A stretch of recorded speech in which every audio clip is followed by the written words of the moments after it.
Good to go. Start spreading.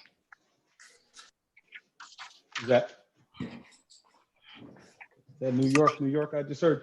Okay, so welcome to the Monday, June 1st caucus of the Albany Common Council. Prior to our meeting, we'll just go through the agenda. For approval of minutes from previous meeting, we have the May 18th meeting minutes for approval. Want to move those? Okay. Okay, on to considerations of ordinances. First is by Ms. Frederick, 96120. Changing of it's a rezone over at on Second Ave. It'll be going to planning. Ms. Frederick, want to say something real quick? Sure. This is, as you know, this is for the 76 development on Second Ave. Rezone is required for a combination of wanting to build up 8 stories, as well as, in some cases, as well as having retail on the first floor. So looking forward to it being introduced today and deferred to planning. We will also be, we will be seeker on this as well, lead agent. Okay. All right, they'll be going to planning. Okay, and then next by Ms. Love, next ordinance is 106120. It's an ordinance to rezone 180 Sheridan Avenue. That'll be going to planning. Ms. Love, you're muted. It's just an introduction. It's going to planning, right? Okay. Yes, that's a, Okay. okay. I'm good. Okay, all right. Next will be Ms. Love, also 116120, an ordinance changing the zoning also. Excuse me, not That's for Ms. you. Love, myself. Yes, that's for you. Excuse me, I forgot to update it. At 329 North Pearl Street, it'll be changing zoning a couple of lots alongside the new Capitol Rep in order to make way or allow them to create a parking lot. That'll be going to planning. Let me change that. Okay, next on to consideration of resolutions by Mr. Conti. It's 456120. It's a pilot for 25 Delaware housing development. That'll be going to the Finance Committee. Mr. Conti. No, I think we talked about this. Just wanted Okay. to know if we can get a finance committee meeting soon. Okay. And Brett can put Michelle in touch with or connect with the developers to have them at that meeting. Will do. Okay.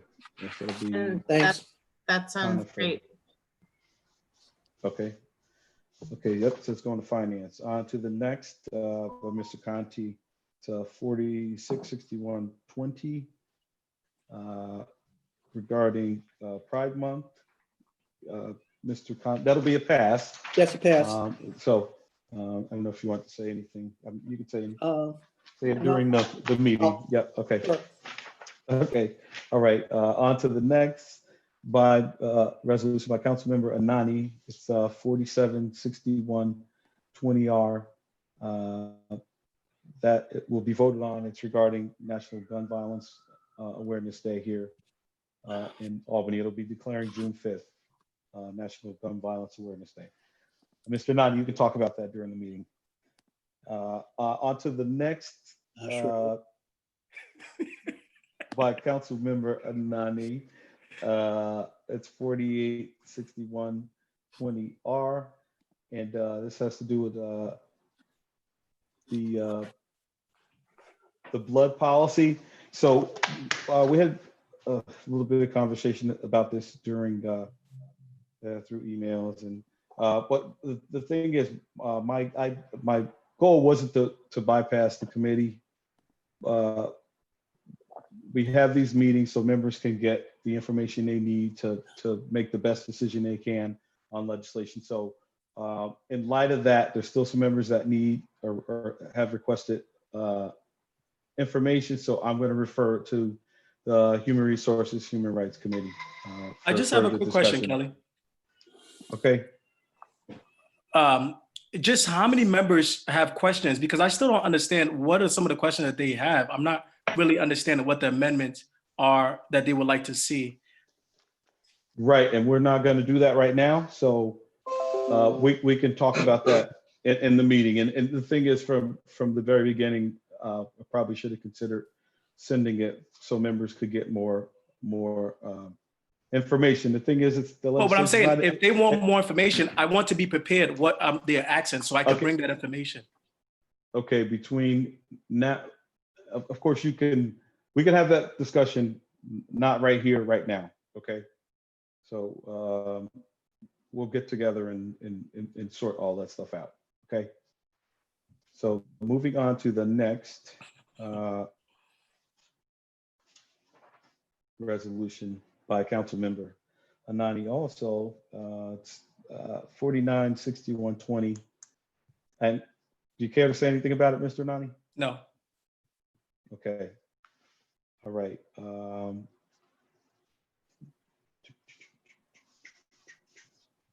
Public, private.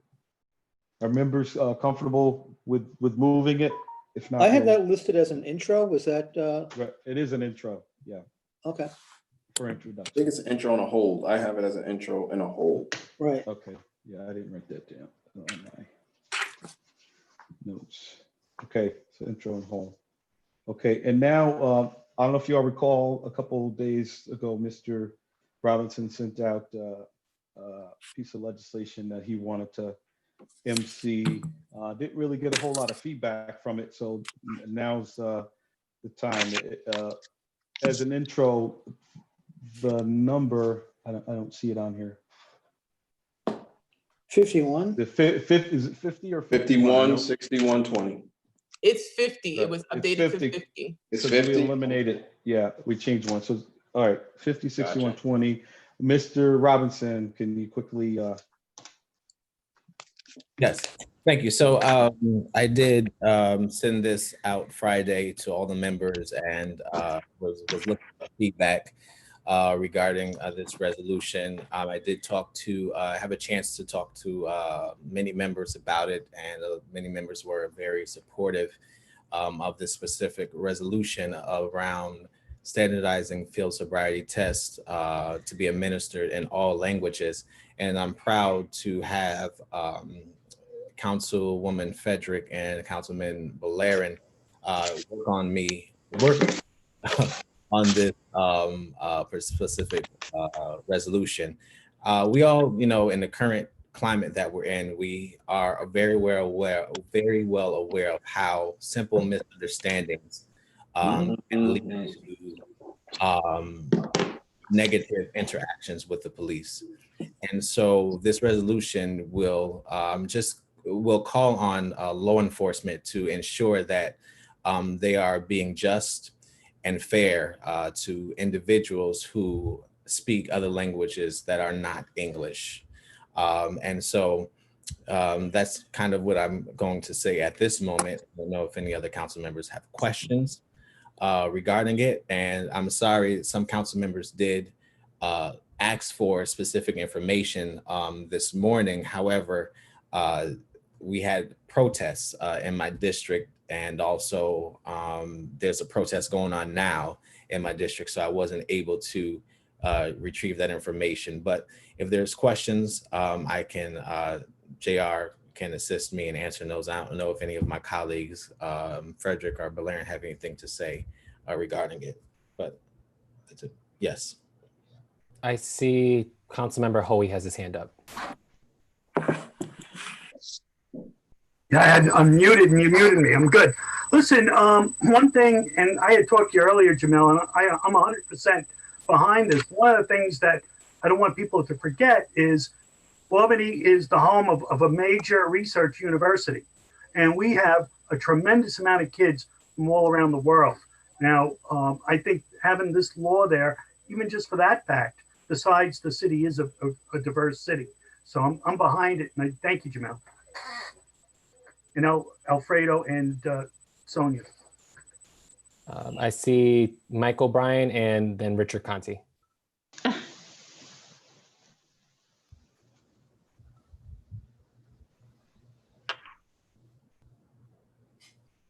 Mike? Okay, I'm on mute. I don't think I got a copy of it. I'm looking through my Friday mail and I can't find it. I sent it out several times, like today. Okay. I'm not gonna go through my emails right now, but it was sent out. And it's an intro and it's when it was amended to 50. And this is, I just want to note too, this is an intro and I would like for it to be a passage for tonight as well. Yeah, I don't think I have any problem with it. I just can't find it. Okay. Somebody could send it to me again. Mr. Igo's got his, Yes. I have a question. There's so many languages, okay? Mhm. And I don't know how you go about to get interpreters there, okay, for all these different languages in a timely fashion for a sobriety test. Because I think it has to be done in a certain amount of time to actually, you know, get the correct results. Is that correct, Kelly? From your... that is Yep. their time.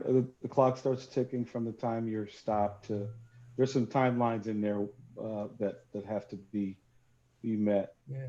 But I would argue that, I mean, the police use some interpretive services right now Okay. via, you know, phones and whatnot to communicate with folks that, although that, you know, this instance would be a pretty interesting and difficult one. I think it Yeah. could be done, but yeah. And what, I mean, Mhm. I don't know what kind of financial impacts it might have. There are so many different interpreters. I don't know if, Well, I want to, I'm sorry, Joe. Go ahead. no, I just don't, you know, I don't know how you get them all, pay them or whatever. Yeah. Gotcha. And for us calling on other municipalities, I mean, we're calling for that they don't have to do it, you know?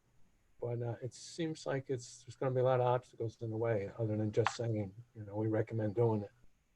Gotcha. So, Joe, I also spoke to the police chief regarding this, and he did notify me that it is currently a practice of the Albany Police Department to administer field sobriety tests, standardized field sobriety tests in other languages. They have an interpreter line, I believe, that they can utilize. But this is just a practice for APD. And so I want to ensure that APD continues this practice, and also that we're an example for other municipalities and also other governments that encourage them to do this as well. I'm willing to give it a shot and hope it works. Okay, thank you. Mr. Conti. Well, my question was, what is the APD policy, which I think Jamel just answered, which would then lead me to believe, why wouldn't the resolution then indicate what we are already doing as an example for other municipalities to follow? Gotcha. So, Richard, thank you for the question. And this is, again, it's a policy of the APD. It's not anything that is mandated by law that the APD do. And, right. so, And this yeah. resolution doesn't change that. So you're Yeah. advocating a policy, which is what the APD already does. So Right. And, yeah, I and was wondering, why wouldn't you say that this, you know, acknowledge that the APD policy already does this, Mhm. that they should continue, and then encourage others? This resolution is non-binding, so it's not going to bind the APD to do anything or continue to do anything. well, it does say that for local law enforcement to make sure in its language on the introduction that this practice is done. Right. I think we're talking past each other. Okay. I was talking about, why wouldn't we acknowledge what we are already doing as an example for other municipalities to follow? That also puts pressure on, you know, on the APD to continue that policy, as opposed to not even mentioning the APD in the resolution itself. And Okay. since the resolution itself is non-binding, it doesn't have any mandatory impact. So are Right. is your Well, suggestion? that wasn't, my question initially was going to be, what is the APD policy, which you answered before you got to me. And that just spurred my other question as to why don't you acknowledge that in the reso as something that would actually make the reso stronger, Because moving further. Okay, so I'm willing to amend that if that is something that the council feels that we'll make the resolution stronger to add the APD language in there. I don't. Is there any other opposition? I would also defer to my other council. That wasn't an indication of opposition. That was just an observation. Thank you for the observation. So I will also defer to my other council members, Frederick or Valerian, to weigh in on that as well if they have anything. Yeah, Jamel, I'm definitely fine with that as well. I thank you, Richard, for that. I thank you, Jamel, because I know you've done a lot of work with this, and I know that you've reached out to not just the APD, but also to the union to make sure that something that it's not just a policy, but it's actually and that it's being done on the ground. As someone that has family that speaks another language other than English as their primary language, I think this is great for us to be not just setting an example, but putting it in writing, creating standards of what's expected for it, just to make sure we have fairness when individuals are put in these situations. So I thank you, Jamal, again. I thank council members that have inputted in making this a stronger resolution, as well as the young lady that's going to speak about it today, who also had some good part of work into this as well. Okay, so I guess the Mr. President Pro Tem, the question is that if it's a Mr. President and you have to wait. Pro Tem, I don't know if we have to wait. Is it possible that we can make that change currently, have JR do it now, and then update it to send it out to the council members before our meeting tonight? JR has the doc. You have the document that we can make the changes? The meeting starts in 5 minutes. Okay, so we have 5 minutes. It's kind of hard for me to manage the meeting and then do that at the same time. I'm going to be honest with you. I don't think I'd be able to do that. Okay, so is it possible that I can amend it? I was just going to say, can one of us do it? One of us Is it possible if you send it to me? If you send it to me in Microsoft No Word, opposition on my end. just send it to me in Microsoft Word. Do you want to do it, Jamel, or do you want me to do it? If you can do it, Alfred, that'd be great. The thing is, remember, it's non-binding, it's a resolution. I know we want to get this done, but we're really up against it. So would you put me on the distribution list? Because I can't find the resolution at all. Mike, I'll send it to you. Mike, I sent it to both your emails, the AOL and the TW email. Could you check your junk or spam? I just sent it. The thing is, I sent it to your AOL too, Mike. Can we, Mr. Igo and Mr. O'Shea both wanted to comment. We're kind of, and so is Miss Fahey, I believe. Again, talking past each other. We're fast approaching our meeting time, so. My question's been answered. Thank you.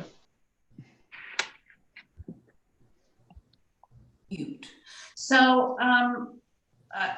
today, when I talked to Jamel, I asked for a copy of the policy and procedure manual. I understand the circumstances why that would not be happening at this particular point in time. The demonstrators were also came through my neighborhood today, and I was pleased to see police officers walking and a lot of police presence with those demonstrators, and that it was peaceful.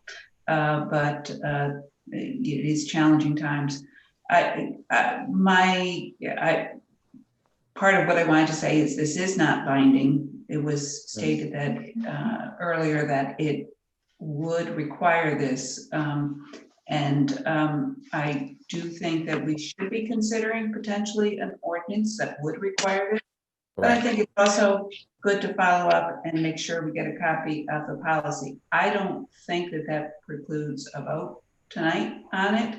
I just wanted to note that I think that we should all benefit from seeing that and making sure that it is consistent with our understanding of what we if we pass it tonight. Mr. Igo. Questions. A lot of DWIs, I believe the stops are made by the troopers on I-90, 85, all the highways. We don't have a traffic division that actually stops them like that anymore. And some of the others are also by the sheriffs. So I don't know, we're losing a lot right there. And the other question is, I don't know the city, I'd like to know the APD policy. If there's a certain amount of time and nobody's there, what happens to the guys apparently drunk? Do they just let them go? So they were, We never just let them go. Well, I don't know, but with the way that's going to write this, I don't know. Thank you. Gotcha. So I'd like to ask a question. So is the APD language, do we want to add that in there to strengthen it and or leave it as is in order for the introduction and passage on tonight? I think we should hold off, do it right, not rush through. I want to pass it tonight also, especially in these trying times that we're in. But let's not rush, and maybe even between now and next meeting, we can, convert it, do the ordinance, and do it the proper way. So we're gonna hold it. Yeah. Yeah. I mean, I can work on the language now. I mean, I don't think it's anything. I don't think it's anything that it should hold. I think it's something that we're throwing this out on technicality. It's not being thrown out, and there's no chance that it's not going to pass. Everyone supports this. I mean, yeah, and I understand we just want to do it right. Yeah, I know we want to do it right, and if we can do it right now, let's do that. Jamel, I don't understand the urgency. I know it means a great deal to send the message out to other law enforcement, but it's also, important to the fact that our APD is already doing this. That's a good thing, and I don't know why a couple of weeks are going to make a difference. I mean, this is a resolution; it's non-binding. What are the chances other law enforcement groups are going to see this and it's going to make a difference? So can't we wait till the next meeting? I got you. And Kathy, and thank you for that observation. And I believe that living in time that we're living in, we need to send a message to our communities that we are working on their behalf to ensure justice and fairness by law enforcement. And I think this is a great time, rather than just holding things off, to send this message that we are doing this on their behalf. So we're instead of going round and round like we are, we're gonna hold it. The language has to be changed. Remember, this is an MC. We haven't even. Thank you. It's an MC. Not on the agenda. So that's where we're at. We're not going to keep. It is an MC, but it also can be an MC and a passage for tonight. It has that potential. So let's not negate that potential when everyone from predominantly is in support of it. It's just that we have to do a language change to it. And the time that we've been talking and discussing it, we could have, Alfred, Mr. Belen, been talking about it. I get it, and this isn't the way we normally do things. We're rushing through, trying to get this done. And I also want to note that this is not something that happened overnight. That this has been in place since March, and I was very respectful of our staff and the process that they had to do to deal with the COVID pandemic. And so I just think out of, and it was inadvertently overlooked. So, you know, I have been waiting since March to get this on the docket for passage. Right. So again, it's a hold. So are you? I'm saying we can do the MC intro and then work on the language. I really don't understand the hastiness and you're wanting to move forward with this. We're not going to keep going back and forth. It is going to be held so we can tweak the language. Again, these are discussions that we should have had before. And I gave getting back to the way these things are developing. Changes to this resolution if they wanted to. We had it since Friday. Right. And we typically have things longer than that. But you know the issue about what happened. Okay. Regarding it. I do understand that. I do, but so there's still some questions. And my fellow sponsors of the bill should not be penalized for a process, you know, that didn't happen correctly when we did our due diligence to make sure it happened correctly. Why don't we just take a straw poll? Again, who wants to vote on it today? Like, we could do a straw poll right now. But we need unanimous consent to make it. Right. It's an MC. That's the dilemma. To make it right. So let's let it lie. Let's stop talking about it and move on. All right. If I work on the language today. No, we're not going to keep. No. I'm almost done with it anyways. Right. If you're going to work on it and get it together for our next meeting. I mean, it will be voted on the next meeting. Yes. So really a barrier to its introduction and passage, or is it just a technicality that we want to? I'm just baffled that, you know, it's, you know, we keep going back and we're talking in circles. We're going round and round, pushing back and forth on this, and we're not coming to an agreement. So the thing is, I'm not going to change my mind. This is what we're doing. All right. So please, let's move on. Just to be the timekeeper, the time is now 7:05. And it's not about the rush. I apologize. It's not together. Okay, on to ordinances introduced. Oh, you know what? I had that. My apologies. That was the last resolution. That was the last resolution introduced. Resolution. Right. And I've got. We're going back to we're going to resolutions held, and Mr. Anani's 44. That's the last thing on the agenda that we have to go through. Why am I not? Is that the line of duty? Yeah. Yeah. If I could just, I'll be brief. Well, the governor has made an executive order and the Senate and Assembly has passed legislation categorizing all public employees as line of duty. This title, it opens up to several benefits. So essentially this legislation is just thanking the governor, the Senate, and the legislature for making this important decisions. Okay, all right, it'll be a pass.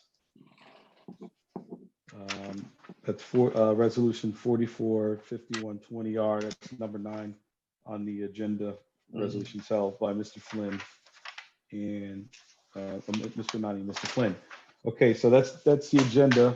I would like to say though, and it's a request before we head out of the meeting. If members, I request that members, when you put forth resolutions or any type of legislation, that you copy leadership on it, because we won't be bumping into these kinds of issues. If that's done, which currently right now it's hit or miss, it's not being done every time. We need it to be done every time. So we know about these things and can stay on top and make sure things don't get missed. I did. However, I just want to note that we are all council members and we all have the right to submit resolutions when we want to our research council. You don't always have to copy. the leadership on it. If we need a job to get done, it is our prerogative to send it to our staff to make sure to get it done. I should not be penalized for that. We're not talking about this any further, Mr. Robinson. I apologize for No, this you happening, brought it back but in No, wait. general, no, Mr. I'm trying to say going, because in the end, how about this? If we need to be made aware of legislation. Why wouldn't leadership know about legislation? If I had known about this, I would have spent time to work on it and to get it to where I needed to be as a council member, to make sure that I was presenting a product. Right. I'm just talking about notice. I don't understand. CC him on the email. So that way. CC, right. You did get noticed on Friday, and I sent it to everyone. And you did have notice before when when we told you of the issue that occurred with it being overlooked. It was during that time, that same day. Okay, just requesting members CC leadership on legislation. Okay, so we don't have these issues. It's simple enough. It's notice. It's so moving forward, we need to do that. If no one has anything else, we can just want real quick, Ms. Farrell, some updates from Mr. Gallen. Yeah, I just, and actually, the last night was quiet, very happily. And I believe that Mr. Robinson and Ms. Love and Mr. Nani can speak to it a bit more than I can. I was not there and I know you guys were. But there was a gathering of people today at Henry Johnson and I-90 in Livingston there. And they were there for some time. Chief Hawkins was there and spoke with them for about an hour. And then peacefully through the city, APD is doing a rolling escort and making sure that they're able to get through. I asked about the curfew, if there was any sign of that continuing, and they said that they're in constant contact with the APD, and at the current time, they're not planning on extending the curfew. If, obviously the safety of our citizens is the most important thing. So if that changes, they will definitely get in touch with council members right away. And I also just wanted to point out, I think everybody got emails from Capitalize Albany. Capitalize Albany is really encouraging businesses that were impacted to apply for grants, and any businesses that were impacted, usually for the facade grants, there's a matching component, and for any businesses that were impacted by the on Saturday, that matching side is waived to help them work through. They're also going to be having, I'm sure other council members have gotten outreach about if there's a place to donate for small businesses to help them. And they will be setting up a donation link too to kind of go into those different grants. So we'll be getting more information on that. But please, any businesses that that were impacted, please make sure that they are aware of these grants and that they're able to utilize them, because they're going to need, right now everybody needs all the help they can get. So that's everything. Okay. So I guess we can transition into our common council meeting. Danelle, are we ready? Is there anything? We're going to start unmuting members right now in preparation for the roll call. Thank you. Are we recording? Okay, so I can go into the meeting. We'd like to welcome everybody to Albany Common Council meeting of June 1st, 2020. For tonight's Common Council meeting, we apologize for being a little late, but when the clerk is ready, can the clerk please call the roll? Yes, Mr. President. I just requested everyone to please unmute so that I'm able to call the roll and hear a response. Anani. Present. Ballerin. Here. Conti.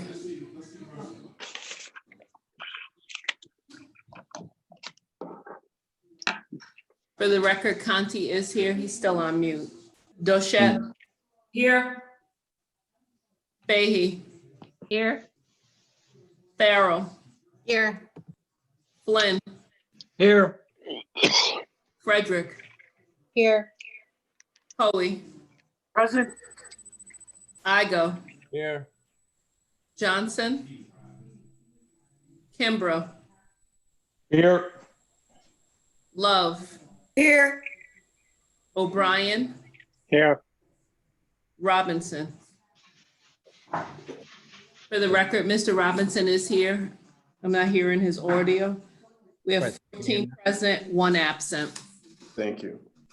Now we'd like to do our traditional, pull up our flag for the Pledge of Allegiance, and then a moment of silence right after the Pledge of Allegiance.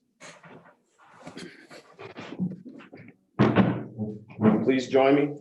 I pledge allegiance to the flag of the United States of America and to the republic for which it stands, one nation, under God, indivisible, with liberty and justice for all.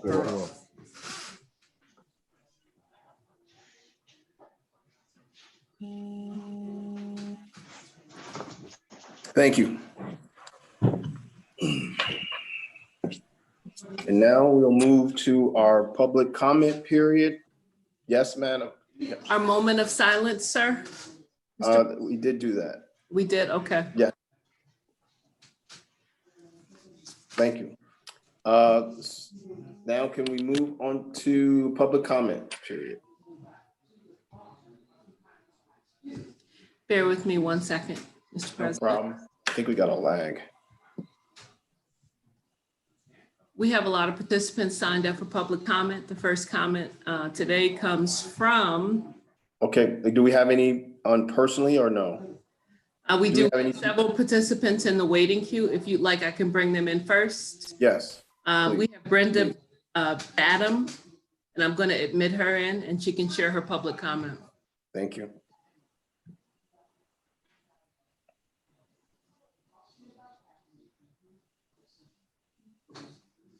Ms. Adams, are you there? Her audio is connecting. I'm going to try to attempt to unmute her. Hello. Ms. Badham, are you able to hear us? Yeah. Perfect. Good evening, Ms. Adams. This is Common Council President Corey Ellis. You are joined with us in public comment period. You have 5 minutes to speak on any matter you choose to speak on at this time. After that, when you get to 4 minutes, I'll give you a 1 minute warning, let you know you have 1 minute left.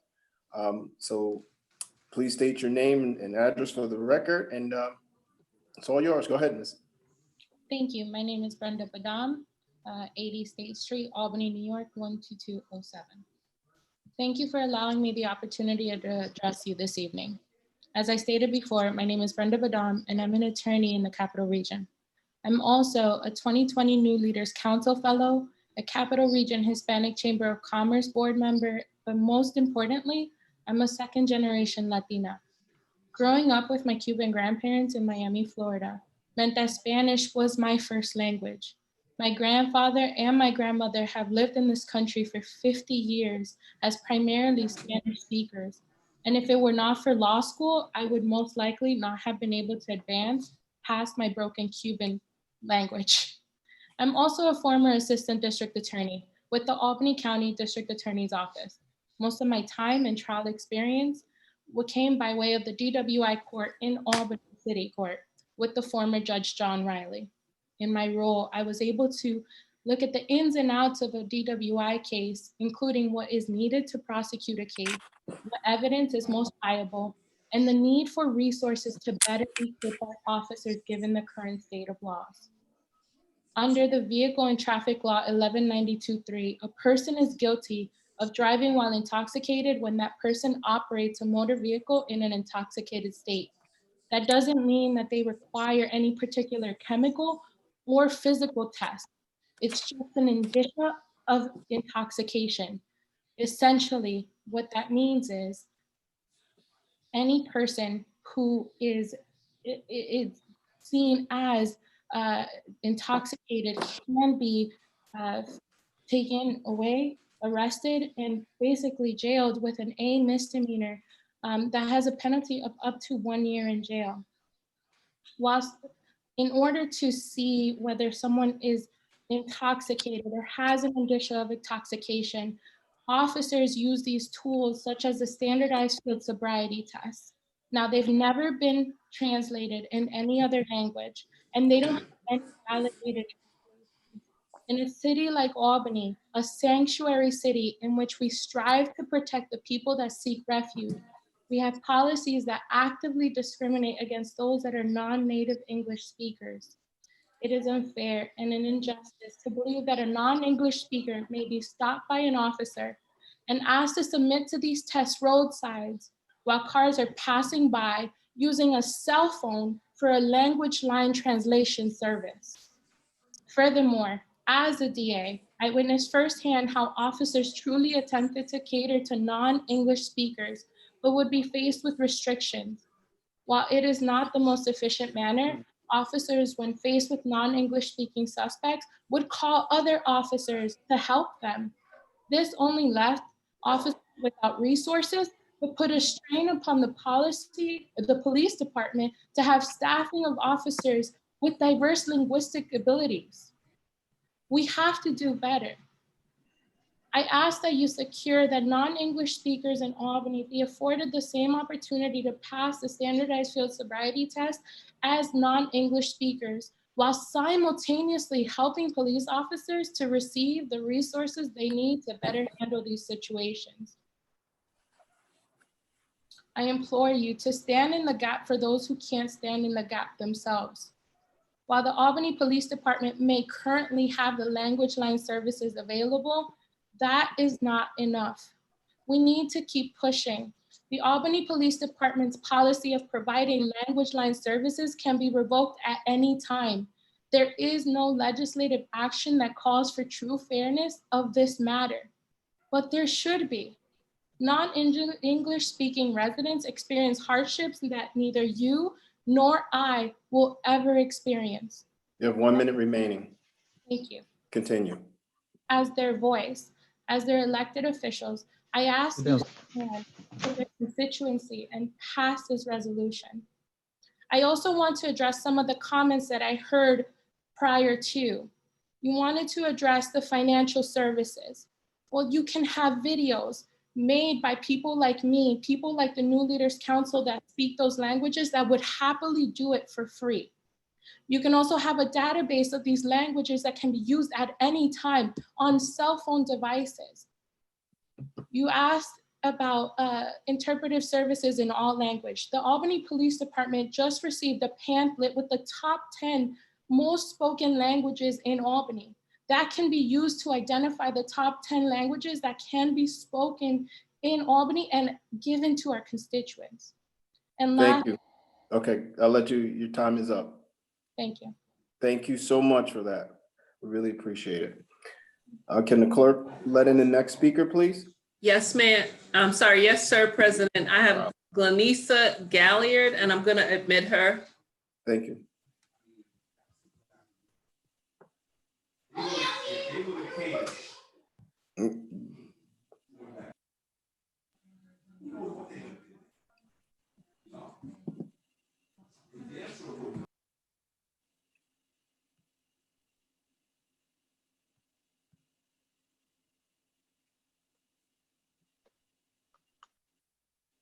Hello, Ms. Galliard. Is she there? I'm here. Hello, Ms. Galliard. How are you doing? This is Common Council President Corey Ellis. You've entered into the room of public comment. You have 5 minutes to speak on any topic you wish to speak upon. Council members at this time cannot answer you back. This is public for public comment only. If council members feel the need to respond, they will respond at a later time during the meeting. So just please state your name, and you have 5 minutes. After 4 minutes, I'll tell you have a minute left to speak, but go right ahead. Okay, thank you. Good evening, council members. My name is Glenisa Galliard. I reside at 152.5 Clinton Avenue in this great city of Albany. I grew up on the South End and currently live in Arbor Hill. I am a lifelong resident of Albany. My family and I have volunteered and worked for and with the city for generations, and we will continue to do so. Our city is in turmoil. It has been for some time.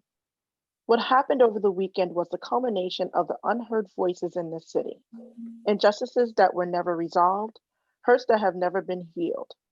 The riot and looting was wrong, but I understand it. We have a race problem in this country. The city of Albany is not immune to this. Until we come together to fully discuss these issues, they will continue. It is incumbent that our leaders root out police officers who show bias, contempt, and disdain for the Black and brown citizens of this city. You know who they are. They have shown who they are in the number of complaints filed against them, how they speak about the people who they arrest, what is said on their social media pages. The police union and other officers should not be defending these officers. Racism and police brutality in any form is indefensible and should not be tolerated in the City of Albany Police Department. Some of these officers do not understand, nor do they care to understand or emphasize with Black and brown people, our history, our culture, the proud people we are. To some, we are deemed as less than, inferior, inhuman, and we are treated as such. As a resident of Arbor Hill, I am stereotyped as living in a poor neighborhood where people do not care about where they live. That is so not the truth. I have personally experienced this recently when reporting a quality of life issue, and it took 2.5 hours and several subsequent phone calls to get a police response. It doesn't matter that I am a homeowner or that I am an attorney. This has manifested itself with incidents that occurred on First Street and severe injury, including deaths of Albany citizens, generally in the Arbor Hill and South End areas. I am tired. One of the issues I see is hiring police officers who are not from the city of Albany. Some officers live in Colony, Latham, and the surrounding areas. At the end of their shift, they go back to the suburbs and do not have to see the city again until their next shift. I believe that it is vital for our officers to live in the communities which they police. By them living in the city of Albany, it means that they have skin in the game and will have an incentive to see Albany grow and prosper.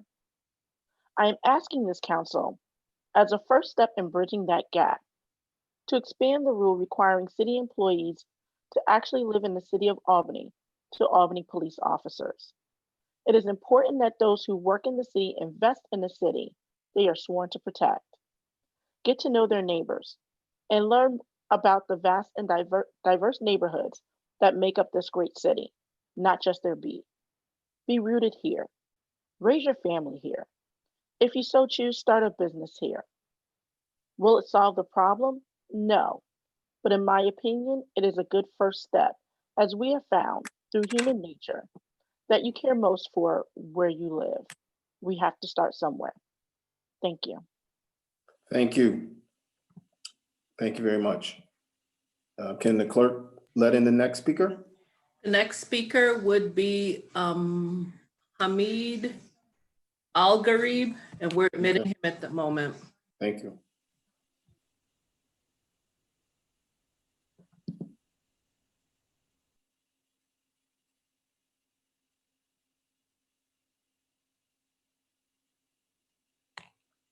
Hello, sir, are you there?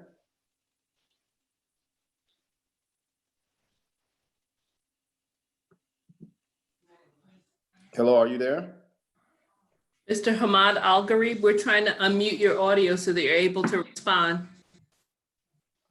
Hello. Hello, how are you doing, sir? Good, yes, I apologize. Common Council President Corey Ellis, you've entered into our public comment period. You have 5 minutes to speak upon any subject you like. At this time, council members cannot respond to your public comment. If they choose to do so, they will do so later on in the meeting. But you have 5 minutes, and at the 4-minute mark, I'll let you know that when you have 1 minute left.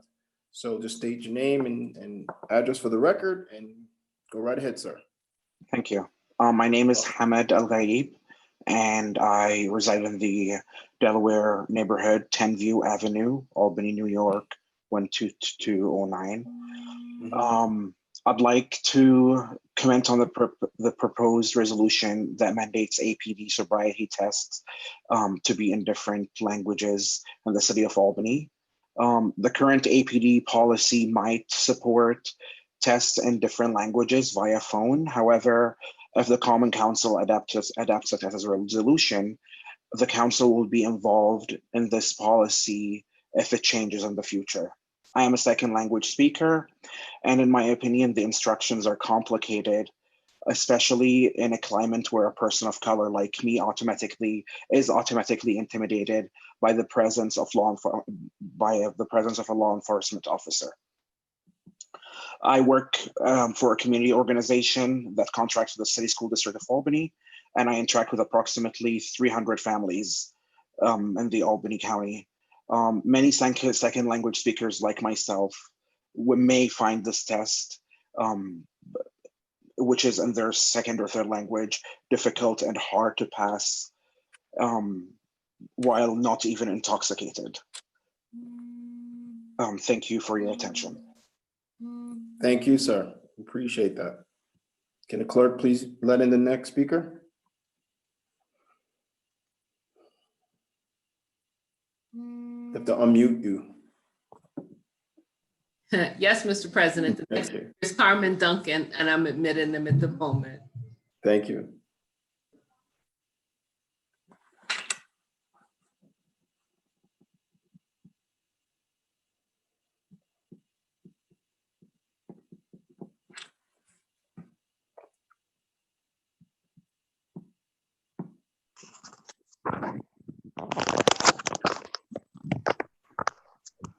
Hello. Hello. Hi. This is Ms. Duncan. How are you doing? This is Common Council President Corey Ellis. You have 5 minutes to speak upon any matter you'd like to speak upon. After 4 minutes, I will let you know you have a minute left if it takes that long. At this time, Common Council members cannot respond to you. They choose to do so, they will respond at a later time during the meeting, during the agenda. So that being said, just introduce yourself and your address for the record. Go right ahead. My name is Carmen Duncan, and I reside at 164 Dove Street in Albany. Thank you for having me this evening, President and Common Council. I am just coming on tonight to just speak about the importance of our summer youth employment program. We know that it has been affected or potentially, well, has been affected by our public health crisis across the world. However, I really want to encourage to think of ways to continue to fund the program and encourage those companies that have been summer youth employment sites to pivot and have a virtual option for our students so that they are not left in a position where they are not learning during the school or during the summer, and as well as not having the financial resource that the summer youth employment brings for many of the students within the city of Albany. I know myself and my team, I'm sure that we would be able to pivot the program that we established last year. It's a social entrepreneurship institute where students were with us every day, 4 days out of the week, and learning business development and execution skills, product development skills. And this would actually allow for an opportunity for them to also utilize or strengthen or develop digital literacy skills, which will also further advance them as competitive candidates when they are seeking out employment once they transition from high school. And that is all I have to say this evening. Well, thank you very much for those comments. Greatly appreciate it. Thank you so much. Can the clerk let in the next speaker? So Mr. President, that concludes speakers that wanted to speak live. Oh, okay. I do have some comments that were submitted in writing, and I will share my screen and share with the council as well. Okay, thank you. All right, this comment is from Michael Squire. who resides in the city of Albany. And Michael Squire writes and shares, I recently found this editorial proposing street closures for restaurants to provide the outside seating. He provides this web address that you can see in blue, HTTPS. Anyone interested, I'll forward the website address at a later date. Given their success in parts of Manhattan and Paris and majority support from the poll in Albany, why not do so in places where multiple restaurants and shops? Lark Street would be ideal to close to traffic, given that few visitors park on Lark Street itself and the sidewalks are narrow. Current traffic is heavy and noisy enough to make eating outside unappealing. To help with traffic and parking, could increase the parking time limit in Washington Park and redirect traffic along Henry Johnson, Willett, Dove, and Swan. Can also take out a few parking spaces along North Pearl near restaurants to shift, widen sidewalks, and add outdoor dining. There is enough on and off street parking on Broadway to compensate. The next comment is provided by, by Erica Small, and it reads as follows: illegal dirt bikes and bike gangs, violating noise ordinances, driving on the wrong side of the road, popping wheelies loud, doing loud tire burnouts, driving at excessive speeds, and harassing the neighborhood on 10 Brook Street. I've made several calls to the police with no results. I was told once by a public information officer that they drive too fast for us to catch them. And at another time that I should go out and look for a garage where they might be storing the bikes so I can report that back to the police. Really? Really? It is maddening to live with this noise and the fear of them running over me while walking down the sidewalk should they lose control of their illegal vehicle during speed wheelies. Please do something. It's getting worse with the nice weather and holiday weekend. The next comment was submitted by Diane Hurlbert, and it reads as follows: beg buttons at State and Lark. As a new Albany resident, one of the things I love about the city is its walkability. The Lark Business District and surrounding streets in particular are pedestrian friendly. During non-pandemic times, I often walk through the Lark corridor and make multiple stops as getting from the park to the coffee shop or bar to Washington Ave Library is a typical warm weather route for me. During the current time, walkability in the neighborhood is even more important as citizens have few options for exercise or entertainment that don't involve walking outside. I encourage the Common Council and Mayor to rethink these buttons and continue to prioritize pedestrians above cars in the Center Square and Washington Park neighborhoods. The next comment is submitted by Alana Klein.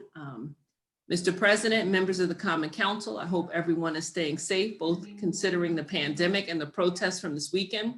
I had submitted comments on Friday, but I'm hoping that these comments can be substituted in place of those. Saturday was a difficult night for our city, but you're not going to get me to say things went too far. That's not my place to say. I will listen to Black and brown voices who have an opinion on the matter, but given my position as being part of the race that is the majority, the oppressor, the colonizer, I cannot in good conscience tell you that what happened on Saturday is inherently wrong when I see how Black and brown people are treated in this country. It is already being set up to acquit George Floyd's murderer. Third-degree murder. Have you seen the coroner's report? His death was blamed on previous health conditions and any possible intoxicants in his system, which means they didn't find anything, but suspect he was high.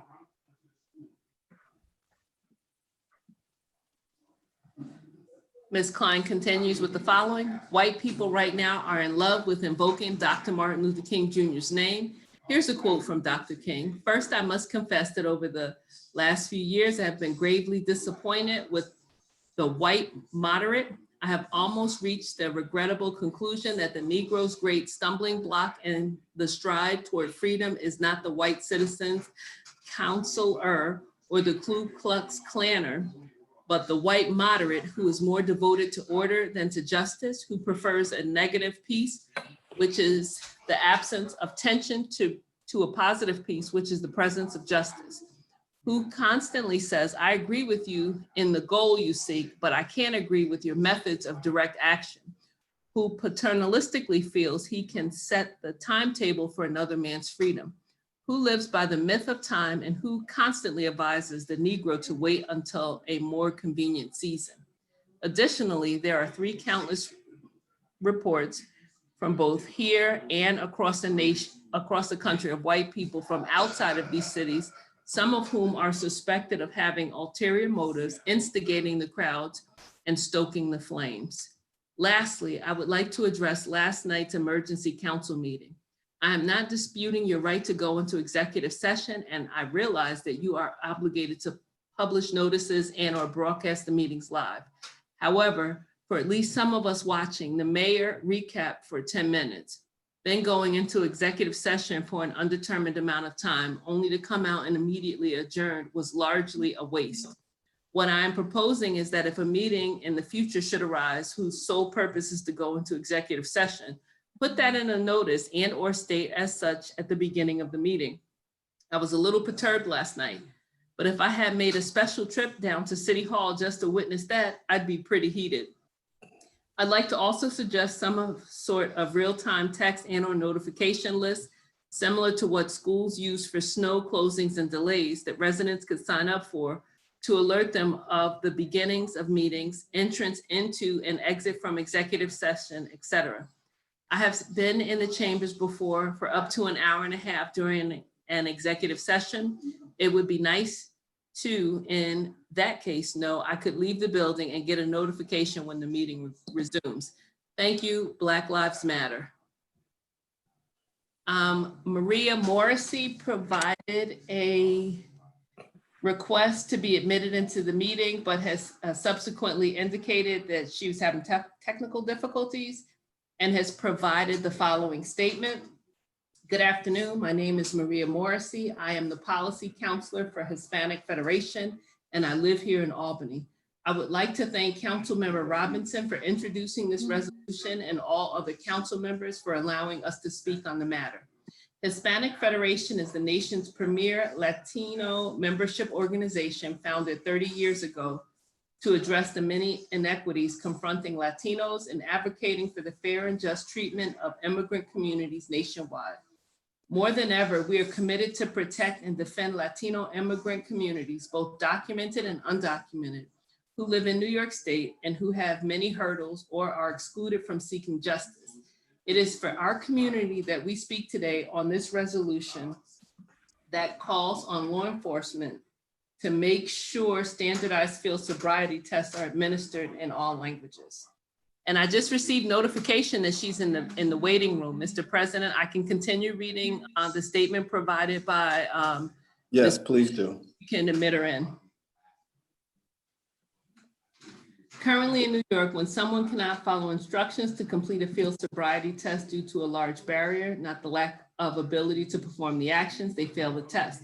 When one fails a sobriety test, there is a presumption of intoxication, leaving those who do not speak or understand English vulnerable to arrest and charges of DUI misdemeanor.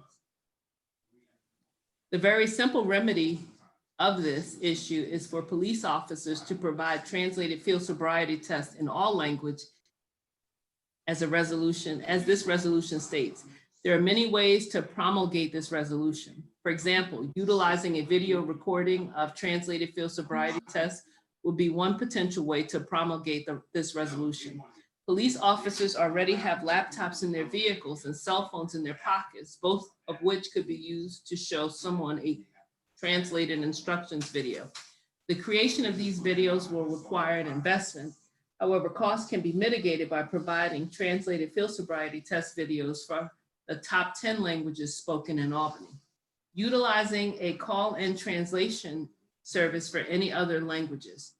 Further field sobriety tests have not changed since the 80s, and there is no indication that they are going to change anytime soon. Once these videos are made, they have the potential to be used by the City of Albany and the police department for decades to come. This resolution will help to ensure that people are not penalized for merely not speaking English. This is particularly important for our non-citizen Albany residents. DUI arrests alone can have a multitude of immigration consequences, one being unnecessary interaction with ICE. It has become increasingly regular for ICE agents to make deportation arrests in Albany, specifically outside courthouses. Simply attending court to argue a DUI arrest can inadvertently put that individual at risk of deportation. Immigrants come in every color, and people immigrate here from all over the world seeking safety and opportunity. These translated videos will help to properly serve our immigrant brothers and sisters and may operate as a model for the rest of the state and even the entire country. Thank you for your time. Hispanic Federation is here to serve and is happy to work with the Albany City Council and the Albany Police Department to protect non-English speaking New Yorkers and ensure the police have the necessary tools to protect and serve. And that concludes the comments submitted by Ms. Morrissey. We also Did you say she was in the queue or? Yes, she is. She's in the queue. Okay, since we do have a little bit of time, can I just like to acknowledge her that she was in the queue and let her say a couple of words. We'll acknowledge that we read, if that's okay with her. She dropped out. She's no longer there. Okay. All right, continue. All right, Mr. President. The next comment comes from Cameron Leon Gale. The police that patrol our neighborhoods seem to not be from our neighborhoods and aren't enforced to live in them. If you can go into detail why when other municipalities enforce that we do not, and how you plan on diversifying our police to look more like the people they serve, and how you can increase more community policing to increase trust between the community and the police, which would increase their effectiveness. We also have a comment submitted by Marlon Anderson, which reads as follows: civil disorder in Albany. Good day, all. I hope you are all safe and secure. I would like to speak about the civil disorder in Albany. As the nation is engulfed with a wave of lawlessness, hiding under the cover of justified protest, I hope that the need for leadership in the city is clear. No permits for further protests are to be issued, and illegal protests should be swiftly addressed. It's appalling that businesses and people struggling to get back on their feet have been essentially kneecapped by selfish looters, and do not link them to the fighters for justice, because they are not. What happened in Albany was not about George Floyd. It was about self-service and ignorance. Because if they did their homework, they would realize that in Albany, we have learned the lessons of brutality. We have community policing. We have a police leader of color. We have fired brutal cops and have had them arrested. We have led on that, and I am proud to have led in the effort in Albany to achieve that. Albany made a terrible decision on Saturday to allow protests that exploded into rioting and looting. Now we must make the better choices to preserve what's left of our city. I pray for you all to act with wisdom. The city is counting on you. Thank you. The next comment was submitted by Jane Doe of Albany, New York. Dear Common Council, I call upon you not only as a citizen of Albany, not only as one of your employees, but as a supporter as well. A supporter who has always seen you as a community thought leaders in our region. I urge you to act now and host a virtual gathering where the residents of Albany will be able to participate in an open discussion. We can have an open mic and give a loud, clear message that our citizens will be heard. This will benefit many members of our community. It will boost morale, give our local news a positive story for our citizens to watch, and will be a strong message for anyone who may be unclear as to where you stand on this matter. We have the opportunity to give the people an appropriate way to express their needs and communicate the changes they want to see within our city. We should host a virtual vigil and give every member of our community who wants to speak an opportunity to speak. This vigil will stand for all the people who have suffered from injustices caused by police brutality, racism, and racial inequality. Yes, we must be cautious. We are all aware the pandemic is still something to be concerned about. A public gathering will be approached, but we can figure out a way to do this virtually. With heightened social tension, the people are begging to be heard and resorting to violence as a way to express their outrage. Give them a voice. They are already gathering in large numbers. We must find a way to gather while following social guidelines.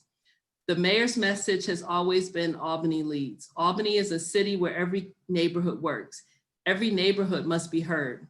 We must give the community a platform to communicate safely and peacefully. It would be more impactful if you all were the driving force behind this peaceful movement. We all want change. The first thing we must do is discuss. Thus far, you have made no mistakes in the handling of the crisis. The way our first responders and other essential workers have responded during the protest, the riot, and the aftermath cannot be ignored. We appreciate everything that these individuals have done for our city. They are the people I am proud to say I work with, to have as my neighbor. Let us continue to be proactive in reaching out to the community and finding creative ways to de-escalate an already tense situation. We have seen a difference in the attitudes of the large crowds in places like Miami and Schenectady, where the police were seen taking a knee in solidarity with their community members. This is your chance to kneel in solidarity and give your community the voice it so desperately needs. We have additional comments. Okay, and we've reached our 30-minute mark. Mr. Kimbrough? Yes, motion to extend public comment, another 30 minutes. There's a second. All those in favor? Aye. Thank you. Public comment extended. Continue. The next comment was submitted by Joaquin Hope, and it reads as follows. Good afternoon, council members and city leaders. I am addressing you in a fashion in which I have never done before and am quite anxious to do. Over the past couple of years, tension has been building in our community. In regards to the living conditions and environment we, people of African descent, have been subjected to for generations in the city of Albany. At this time, I beg you, with zero agenda for personal gain or notoriety, but simply to see our very leaders step in front of our communities and build a platform for foundational change that I believe will harness and transition years of pent-up anger and frustration that has now poured into our streets into a swift, strategic, and actionable engagement. Our community cannot and will not move forward until the people in the city see all of you stand and band together at this time with a tangible solution. I'm going to continue in 1 second. It is time to establish a Black caucus. I say this with my personal ego at the side and pride for my city first. As some would say, I play for the name of the front of my jersey, not the Black. With my belief in a Black caucus, I have laid out a 5-pronged approach along with a layered level of external engagement. Although these areas of engagement are essential, these are all general ideas and concepts that were designed to be built on, and I encourage all members of this body and the community to utilize this document and add to it. And I say this with no intent of seeking any personal gain or acknowledgement. We all seek the results and deliverables our community needs and deserves.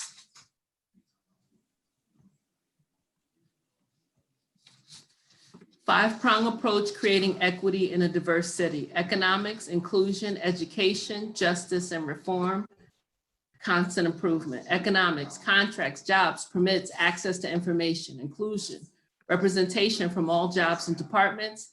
This includes boards, volunteer committees, and promotion of events and awards given. Education, access to data in real time on all aspects of our community. Process of accomplished business, public and private, in the city of Albany. Justice, clear communication on actions of mistreatment and proper use of power or force, and understanding of municipal law as it relates to community issues. Reform, the adoption of change, best practices, constant improvement of processes and procedures. Layers of engagement, committee structure with external leadership members.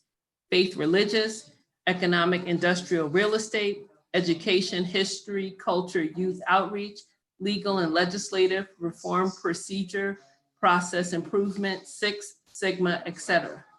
I look forward to the engagement and I pray the political will move our city and future forward. If you are interested in continuing this conversation, please feel free to reach out.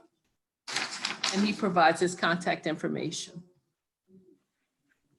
And that is everything that I had for public comment for tonight's meeting.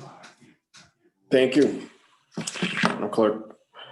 And that concludes public comment period for this council meeting. And so now we're going to move on to approval of minutes. Mr. Kimbrough. Thank you, Mr. President. Make a motion to approve the meeting minutes of our May 18th, 2020 meeting.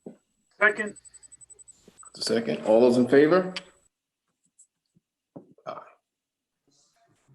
Bear with us while we unmute the membership. Aye. Oh. Aye. Aye. Aye. Thank you. Motion passes on approval of minutes. Mr. Kimbrough, moving on to the agenda, local laws. All the local laws, nothing new when local laws are held. Thank you, Mr. Kimbrough. Any reports for any standing committees? Ms. Doche. Yes, I just want to make sure that the public and members of the council are aware of the fact that the application for the CARES Act additional funding that is being made available to help businesses respond to the COVID-19 epidemic is now up online. Michelle has forwarded all of us an email entitled CARES Act funding link, which provides the link to that application and additional information. And I am hoping that by mentioning this, at least some members of the public will also become aware of that. And I wanted to make sure that council members were aware of that, because we're getting an enormous amount of email these days, at least I am. So I don't want that to be lost.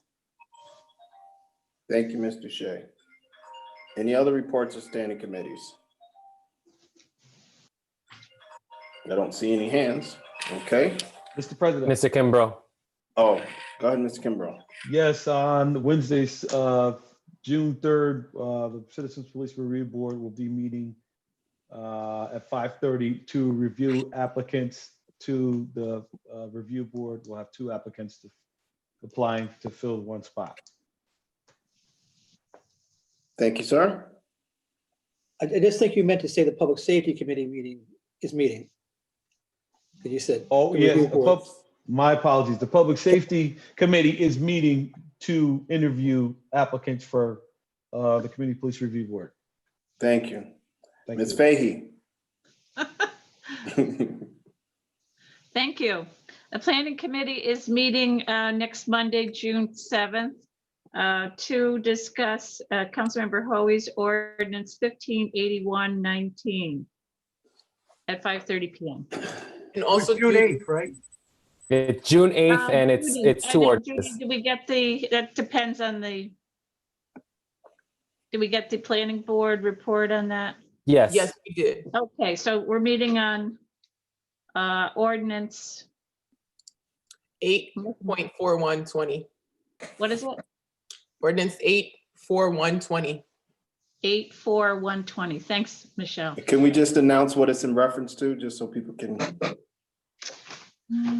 Yep, or Councilmember Hoey's Ordinance 1581-19 has to do with requiring that any permit for the purposes of demolition or building be approved only if all relevant prior proposals or conditions by city count. No, that's not the right one, is it?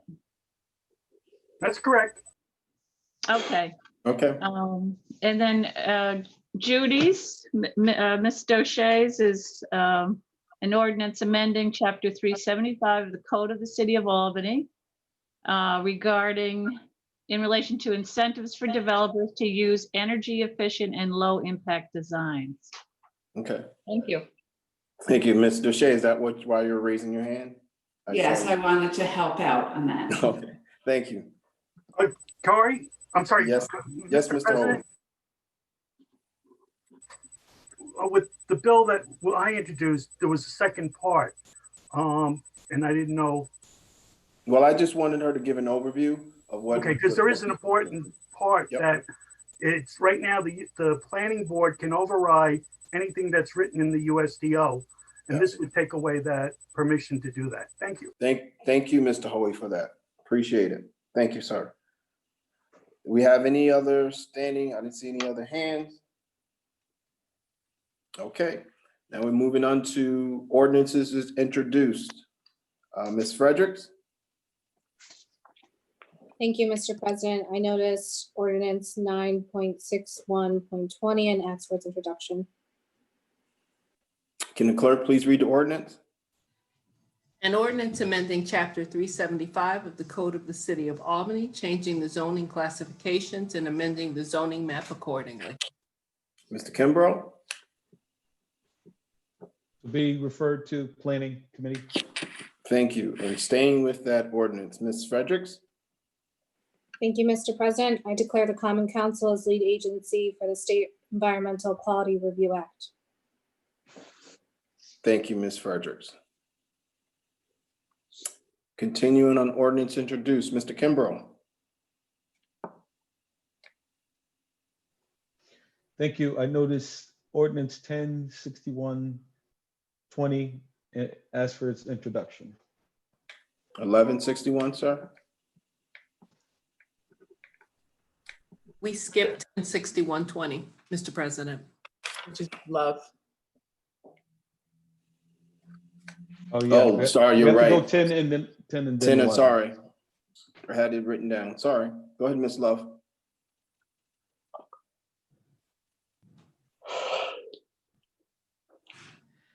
Ms. Love, Yeah. and again, she's muted.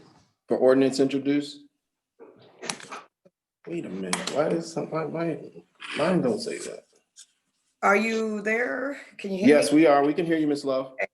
Thank you, Mr. President. I noticed ordinance 10.6120 and ask for its introduction.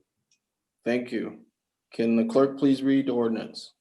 Yes, Mr. President. An ordinance amending chapter 375 of the Code of the City of Albany, changing the zoning classifications of 180 Sheridan Avenue from Township RT to mixed-use community urban, and amending the zoning map accordingly. Mr. Kimbrough? Referred to planning. Thank you. And now your ordinance 11. Yes, thank you, Mr. President. I noticed ordinance 116120 and ask for its introduction.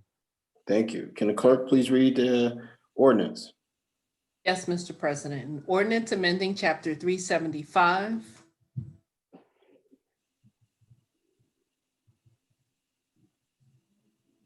Hello? I'm sorry, City of Albany Unified Sustainable Development Ordinance of the Code of the City of Albany in relation to parking lots in MU-CU zone districts. Thank you. Mr. Kimbrough? Referred to planning. Thank you. Ms. Kimbrough, all the ordinances? Rest or held, Mr. President. Thank you, sir. Moving on to resolutions introduced. Mr. Anani.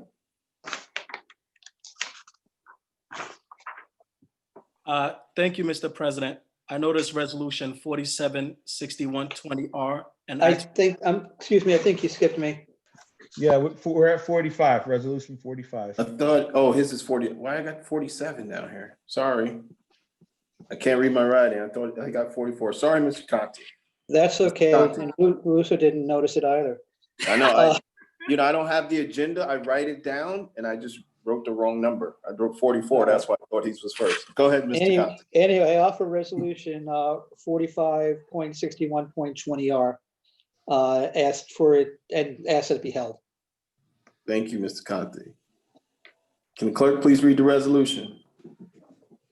Yes, Mr. President. Resolution of the Common Council of the City of Albany authorizing the execution of a payment in lieu of taxes agreement by and between the City of Albany and 25 Delaware Housing Development Fund Company, Inc. and 25 Delaware LLC. Thank you, Mr. Kimbrough. That'll be a referral to finance. Thank you, Mr. Conti. Thank you, Mr. President. I now offer resolution 46.61.20R. Ask for its reading, its passage, and a vote thereon. Thank you, sir. Can the clerk please read the resolution? Yes, Mr. President. Resolution of the Common Council recognizing and celebrating June as LGBTQ Pride Month in the City of Albany. Is there any discussion on the resolution, Mr. Conti? Yes, thank you, Mr. President. Ordinarily, this time of year for this meeting, I would be introducing two resolutions. One recognizing the Capitol Pride Parade and Festival, the other recognizing Black and Latino Gay Pride Festival, both in Washington Park. And I'd be looking forward to participating and being a part of both celebrations and having members of the council there as well. Unfortunately, due to the COVID-19 pandemic, both events and other celebrations, Pride celebrations through the month of June, have been postponed. I really hope that we are able to have some form of a celebration, live celebration later in the year. But I know we'll have a lot of virtual celebrations during the month of June. But regardless of whether or not we have a physical celebration, this June is Pride Month. It's a time when the LGBTQ community does celebrate the community, the achievements we've made, and also recognizes the challenges that are still ahead that we need to deal with, especially nowadays on the federal level. This year, last year was a big celebration. It was the celebration, the 50th anniversary of the Stonewall Uprising, which was actually a riot at the Stonewall Inn in New York City in June of 1969, where patrons, after being, subject to harassment by the police, finally fought back. And for several days, continued street fights down during that time in June. And the Stonewall Uprising gave birth to what we know today as the more modern day human rights movement. There was a movement before then. It was very different. Stonewall introduced a whole new level of activism that really helped get us make the progress that we've achieved. We in New York are sometimes a little jaded because we have won and achieved so much and don't realize that there's so much more to be done in other parts of the country. But this also is the 50th anniversary of the celebration of the Pride Center, or the Capital District Gay, what used to be the Capital District Gay and Lesbian Community Center on Hudson Avenue, which is in my ward, which actually had its roots in organizations that sprung up after the Stonewall Uprising in 1969, basically the Tri-City Gay Activist or Liberation Front in 1970, which evolved into the Gay and Lesbian Community Council, and which today is the Pride Center, which is the oldest continuously operating community center in the country. This is also the 14th anniversary of In Our Own Voices, which a few years ago was able to purchase its own building on Lark Street at 245 Lark Street, which helps establish its permanence and continuance. And In Our Own Voices is an important organization that also serves the LGBTQ community and the community of color, and especially the trans community, both of which are located in the 6th Ward. And I'm proud to represent both and proud to be able to have supported and worked strongly with both of those organizations. So just to read one sentence from the resolution. Whereas due to the COVID-19 pandemic, physical celebrations have been postponed, but the celebration of LGBTQ Pride during the month of June cannot be postponed and lives on within the LGBTQ community as a special time of the year to pause, celebrate, and reflect on the diversity of the LGBTQ community and the strides and achievements that have been made since the 1969 Stonewall Uprising. Now, therefore, be it resolved that the Common Council of the City of Albany does hereby recognize and celebrate the contributions of the LGBTQ community to our city, and does further recognize and celebrate the month of June as LGBTQ Pride Month in the City of Albany. So I appreciate everyone's support and sponsorship, and I wish I could now be inviting everyone to participate in the events and celebrations that ordinarily would happen, and we would be enjoying, but unfortunately we're not, but we will find other ways to celebrate. And as I say, I hope that later in the year, in the fall, when we are hopefully closer to a more normal time, we can have a celebration that really does bring the community together in a physical way, and celebrates not just the end of this pandemic, but the continued strength of our community and our solidarity with other communities, including the Black and Hispanic community, and the issues that we're dealing with at that level as well. Again, thank you for your support. The council has always been a leader on these issues and been there in the past. Absolutely. Thank you, Mr. Conte. Any further discussion? Seeing none? Co-sponsors? Roll call. Can the clerk please call, just say it when you go through. Can the clerk please call the roll? Yes, Mr. President. Mr. Anani. Yes, co-sponsor, please. Valorant. Yes, co-sponsor, please. Conti.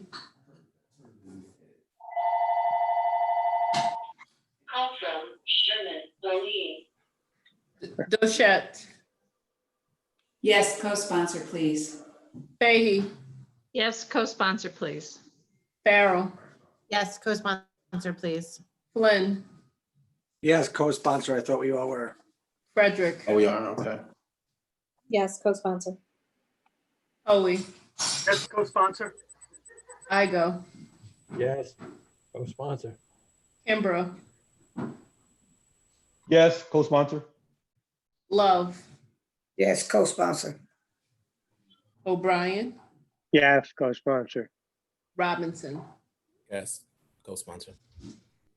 Mr. President, that's 14 in the affirmative. Thank you. Resolution passes. Thank you, Mr. Conti. Thank you. Mr. Nani, continuing on Thank with you, Mr. President. resolutions. I noticed resolution 476120R and ask for its passage on a roll call vote. Thank you, Mr. Nani. Can the clerk please read the resolution? Resolution of the Common Council declaring June 5th, 2020 to be National Gun Violence Awareness Day. Thank you. Any discussion on the resolution? Mr. Nani, since it's yours. Yeah, thank you, Mr. President. Yep. Maintaining public safety in communities we serve is the Common Council's highest priority. It is estimated every day that 100 Americans are killed by gun violence. And on the average, there are nearly 13,000 gun homicides every year. So to help honor the more than 100 Americans whose lives are cut short and the countless survivors who are injured by shooting every day, a national coalition of organizations has designated the first Friday of June 2020 as the 6th National Gun Violence Awareness Day. And anyone can join the campaign by pledging to wear orange on June 5th. Despite the progress the city of Albany has made in addressing gun violence, for far too many people in Albany, gun violence remains an unacceptable fact of life. In certain parts of our city, one does not have to search too hard to find someone who has been affected by gun violence. For this reason, it is important for us as elected officials to assist our communities with efforts to raise awareness of the impact of gun violence on our communities.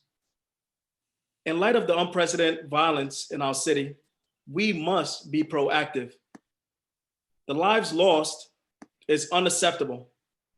The Albany Police Department has a mandate to ensure safe streets, and elected officials, community leaders, clergies, and general public must be engaged and involved in the process of addressing these spikes in violence.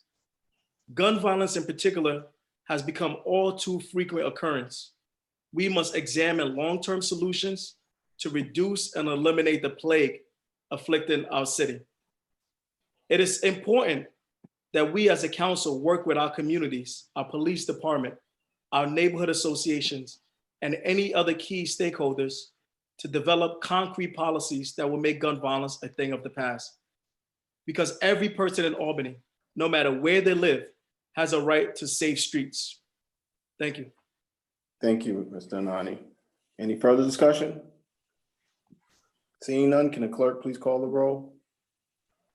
Yes, Mr. President, if every member would please unmute themselves.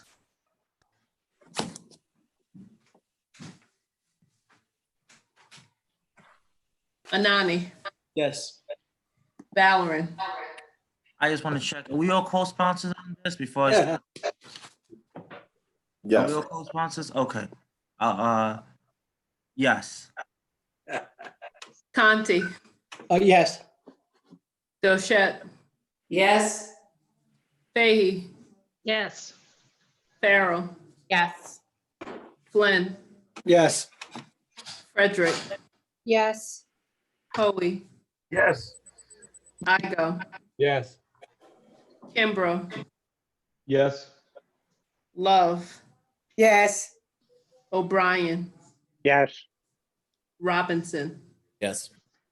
Mr. President, that's 14 in the affirmative. Thank you. Resolution passes. Mr. Anani. Thank you, Mr. President. I noticed resolution 486120R and ask for its introduction. Thank you. Can the clerk please read the resolution? Yes, sir. Resolution of the City of Albany Common Council demanding the United States Food and Drug Administration consider a blood donation deferral policy not based on sexual orientation or gender identity. And Mr. Kimbrough? Thank you, Mr. President. That'll be a referral to Human Resources, Human Rights. Thank you. Mr. Anani. Thank you, Mr. President. I noticed resolution 496120R and ask for its introduction. Thank you. Can the clerk please read the resolution? Yes, sir. A resolution calling on the federal government to implement a program to forgive student loans for all current borrowers and implement a program to ensure that all students attend accredited public colleges and universities at no charge. Thank you. Mr. Kimbrough? Thank you, Mr. President. There'll be a hold. Okay, moving on to Mr. Robinson for majority consent. Mr. Robinson? That would be me, Mr. President. Oh, that's you? Yes, I'm sorry. Mr. Kimbrough?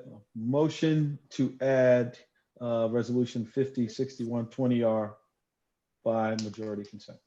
Is there a second on the motion? Second. All those in favor? Aye. Aye. Motion passes. Now for introduction, Mr. Robinson. Yes, thank you, Mr. President. I noticed resolution number 56.61.20R and ask for its introduction. Can the clerk please read the resolution? Yes, sir. A resolution of the City of Albany Common Council calling on area law enforcement to make sure that standardized field sobriety tests, SFSTs, be administered in all languages. Thank you. Mr. Kimbrough? It'll be a hold. Thank you, sir. Moving on to resolutions held. The agenda, Mr. Anani. Thank you, Mr. President. I noticed resolution 445220R and ask for its introduction and passage. Can the clerk please read the resolution? Resolution calling on the New York State Legislature to pass and the governor to sign legislation automatically classifying the deaths of all municipal employees who die from COVID-19 as duty deaths. That's not the right one, Danielle. Is that amended? It says That's amended. Thank you.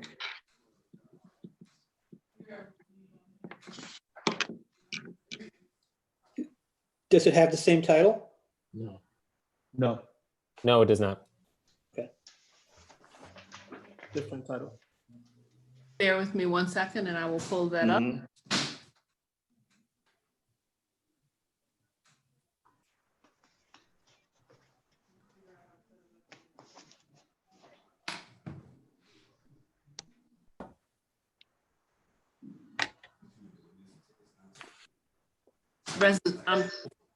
Forgive the misstep. Resolution thanking the state legislature and governor of New York for passing and signing law. There you go. Creates a public employee death benefit related to COVID-19. Thank you. Is there any discussion? Mr. Nani? Yeah, thank you, Mr. President. In this pandemic that we're in, there are many people who are classified as essential, and most of them are public employees. Not everyone have the luxury of staying home during this pandemic. And I think that I want to thank the governor, I want to thank the state legislature for classifying public employees who die as a result of COVID-19 as line of duty. This designation is typically reserved for individuals who are injured or died during their job, specifically police officers or firefighters who are caught in a burning fire.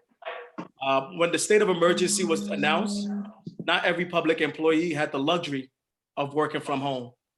And a line of duty benefit will grant a surviving spouse the lifetime pension of the deceased partner.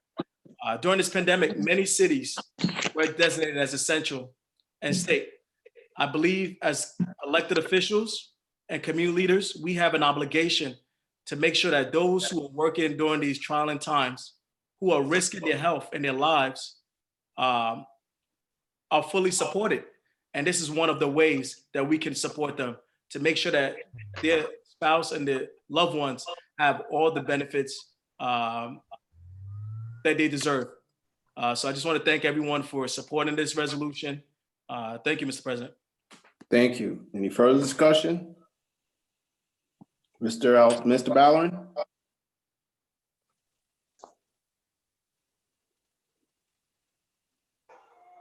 I want to thank you, Mr. President. I want to thank Councilman Nani and Councilman Flynn for putting this resolution.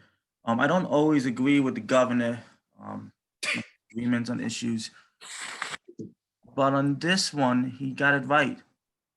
He did, and I'm glad he did, because when we ask our essential workers to be out there, when we ask our essential workers to keep our waters flowing, to keep our streets safe, and to keep our homes safe from fires, their families should be taken care of if they pay the ultimate sacrifice.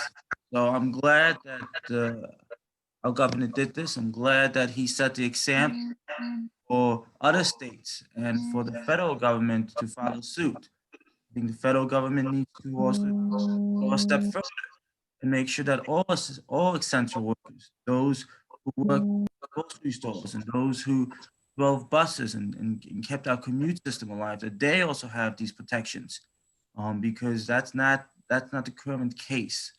And I think what New York has done is set the examples for the other states and for our federal government to follow, to make sure that we're not just telling people, thank you for being a hero, but that we're taking care of their families if they pay the ultimate sacrifice to take care of us.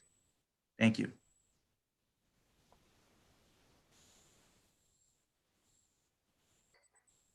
Oh, sorry.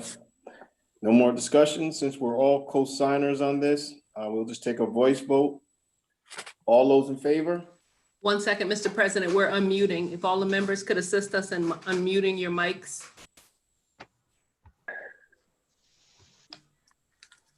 So all those in favor? Aye. Aye. Those opposed? Resolution passes. Mr. Kimbrough. Yes, I believe on the second part of Ms. Frederick's motion. Yeah, I was going to address that. Okay. I just want you to close out the resolution. Okay. Okay, no more. The rest are held. Rest resolutions are held. Thank Held you. resolution to held. Okay. Thank you, sir. Now we enter into miscellaneous. Before we get to that, we have a motion that we have to do that we didn't do on Mrs. Fredericks. We just informed by council. For the council to be a seeker, there has to be a motion of approval. So Ms. Fredericks. Okay, thank you, Mr. President. I motion that the Common Council act as lead agency for the seeker review. Is there a second? Okay, Mr. Ballard, second. All those in favor? I have a question. Yes. Sorry. Go ahead, Mr. Conti. Are we designating ourselves as lead agent, or are we giving ourselves, saying we're giving notice? I think we had to give notice to other involved agencies of our intent to serve as lead agent. Mr. No, there's not in the way the secret laws have been updated. No, we're designated, and then then the notice will be sent out. So then we need to vote on that. I still, I'm That's the motion confused. currently pending. That's the motion, and then it comes All right, out. so we don't need to give other potential involved agencies notice that we intend to serve as lead agent and give them the opportunity either to consent or question that. The other Usually we involved, give intent first, and there is 30 days before we can actually become lead agent. the other involved agency would be the planning department in this circumstance, and they've already in record given that this is going to be to the Common Council since we're the final say on this one. All right. Mr. Boucher, I'd like to hear your, Mr. Shea? So I don't recall us taking action on this kind of thing without having a resolution in front of us. I mean, are we changing our policies and practices now that this is going to be the way we're going to do seeker designations? Well, I believe the council did the research and just said we had to do a motion to show that we will be the seeker, and that was it. And that's According what to the research council. that's what the research said. So I mean, I think it's interesting. It seems to me as though there are other things that we could also do simply by motion without having a resolution in front of us. I think the benefit of having the resolution in front of us is we all know what we're being asked to vote on and what the basis of that is. And then it is part of the records to be put into the minutes. But Thank you. Thank you, Mr. Shea. There's a motion on the floor that was second, that the Common Council will be the seeker for this project. And that was advised of council. So we have a second on the motion. All those in favor? Aye. Aye. Those opposed? Motion passes. Now moving on to miscellaneous, Mr. Flynn. Mr. President, I'm sorry. Oh, I'm sorry. If I can have, or Ms. Joyce can have a chance to go first, because our district is right now. Oh, yes, I just got it. Yes, Right. it's gotta Thank go. you, Mr. Robinson. Yeah, Mr. Robinson, yes. Our people. Mr. Flynn, please excuse me, because I just got a text that they would All like. right. Go ahead, Mr. Robinson. I'm sorry. Mr. Robinson, do you want me to still cue the video that you shared earlier? Yes, but I want to make a statement first. I just Go ahead, want to Mr. say I try my best to maintain myself with a sense of decorum and a civility at these meetings. But right now I am pissed. I am pissed because earlier at the caucus meeting, this resolution that mattered to the people, the Black and brown communities, was held off due to a technicality that could be fixed at that meeting. The reason why we are in the position that we're in today, where our city is erupting with protests, is because Black and brown people are always told to wait. There is always no sense to move with urgency when it comes to issues. I told you of my journey to get this resolution to where it is now, and nobody cared about that. Just like nobody cares about the journey that Black and brown people have taken to get to where they are now. You all can go home and go to sleep at night and not wonder what happens between now and the next meeting. I and other Black and brown council members can't go to sleep at night because we're up wondering what's going to happen to Black and brown bodies between this meeting and the next meeting. I don't care if the resolution, as some people mentioned, was binding or non-binding. It is a message that we as a council support justice and fairness in the process of standardized field sobriety tests. We are tired, sick and tired of always being told to wait. Mr. Councilman Alfredo Blairin offered to make a quick fix to this resolution for it to pass tonight. It only took a matter of 5 minutes in order for us to do that.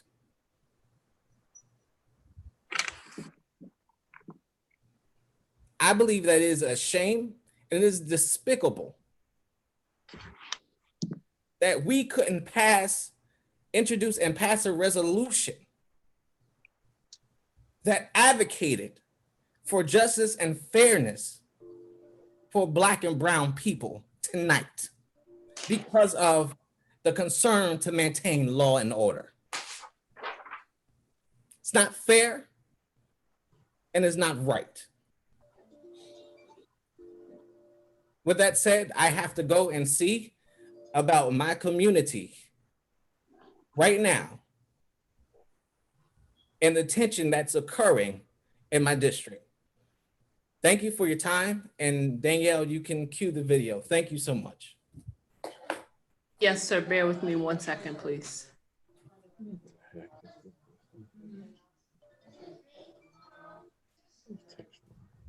I'm a young Black man doing all that I can to stand. Oh, but when I look around and I see what's being done to my kind, every day I'm being hunted as prey. My people don't want no trouble. We've had enough struggle. I just wanna live. God protect me. I just wanna live. I just wanna live. Thank you. Mr. Flynn. I defer my comments. I'm fine to end the meeting on that note. Thank you. I don't have. That's not me. Mr. Woos, Mr. Nani. Thank you, Mr. President. This weekend, I joined several of residents and also citizen action organization in their call and protest. No justice, no peace. I was proud to stand with Citizen Action and also the residents of our city to speak against police brutality and to stand for justice for the protesters and for everyone fighting to ensure that we're all treated equally under the law, no matter the color of our skin. Let's face it, the death of George Floyd did not happen in a vacuum. His death was the result of centuries of systemic racism. Racism perpetrated against African Americans that our country's institutions have failed to address, or in some cases, actually enable. No one is above the law, and all of the officers responsible for his untimely death should be arrested and prosecuted for first-degree murder. The unrest that we are all witnessing in Minneapolis, New York City, California, Albany, it's not spontaneous reaction, but rather the cries of a community calling for justice that has been long denied. As an African-American who grew up in Brooklyn in the era of stop and frisk, I understand the feelings of many people, Black and brown people in our society, who believe that the justice system is rigged and does not protect them. I too feel anger, anguish, disappointment, frustration, and fear over having to watch my back or having to watch someone who looked like me have their life taken away for no good reason by the people who are sworn and supposed to protect and serve them. What happened these last few days in Minneapolis and many urban cities shows us this, that the status quo in America cannot continue to go unaddressed. That is why I'm going to introduce legislation moving forward as it relates to implicit bias, procedures regarding reporting of incidents of police brutality, because injustice anywhere is a threat to justice everywhere.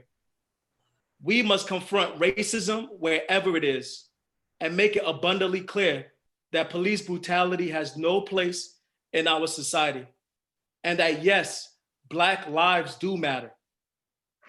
And before I finish, George Floyd's last words, and I hope that people are paying attention. I see a lot of posts about talking about the riots and the looting, but many people, even in this group, fail to post about the actual incident of the murder that occurred in Minneapolis. George Floyd was murdered. And I think that before people start talking about stop the rioting and stop the protesting, maybe you should put out a statement about what happened to your constituents. What happened in Minneapolis, an unarmed African-American being lynched on video.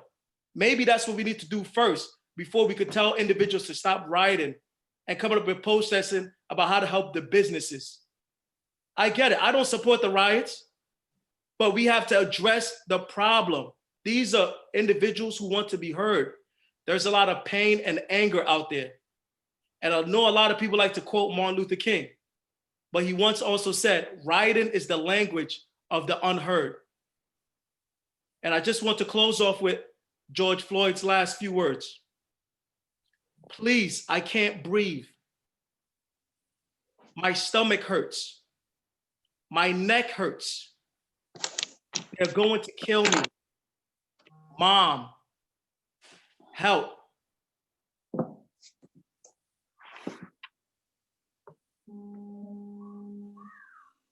This is not a spontaneous occurrence. And I think that we have to make sure that this can happen in Albany, and it has happened in Albany.